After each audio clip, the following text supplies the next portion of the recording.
एक कहावत है कि बिना हाथ के झाड़ू की कोई अहमियत नहीं होती है। भारतीय राजनीति में भी ये बात बिल्कुल सटीक बैठती है, तभी तो हाथ का साथ झाड़ू को मिल रहा है। हम बात कर रहे हैं कांग्रेस के हाथ और आपके झाड़ू की।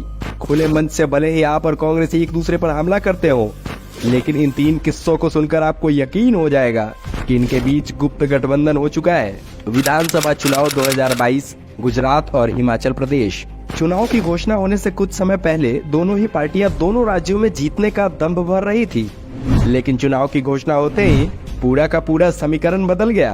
गुजरात चुनाव में कांग्रेस ने आपके लिए पूरा मैदान खाली कर दिया। कोई खास रणनीति नहीं, चुनाव को लेकर कोई खास तैयारी नहीं। राहुल गांधी ने इक्का दुक्का रैली की, आखिर किसके लिए मैदान खाली छोड़ दिया गया? जल्द ही इस सवाल का जवाब हिमाचल में मिल गया, जहां आपने भी कांग्रेस के लिए पूरा मैदान खाली कर दिया। गुजरात में कांग्रेस की तरह आपने हिमाचल में कोई खास चुनावी रणनीति पर काम नहीं किया। गुजरात में कांग्रेस के एहसान के बदले में आपने हिमाचल में कांग्रेस के लिए मैदान खाली कर दिया। ये गठबंधन नहीं तो और क्या है?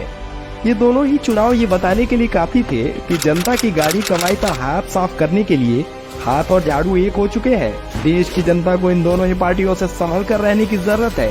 सिर्फ इतना ही नहीं, खालिस्तान के मुद्दे पर दोनों की जुगलबंदी साफ दिख रही है। जिस अमृतपाल को पंजाब सरकार लगातार बढ़ावा दे रही है, वो अमृतपाल भी तोते की तरह राहुल गांधी की बेसिर पैर की बातों को दोहरा रहा है कि भारत एक देश नहीं राज्यों का संगठन है, यानी कि यूनियन ऑफ स्टेट।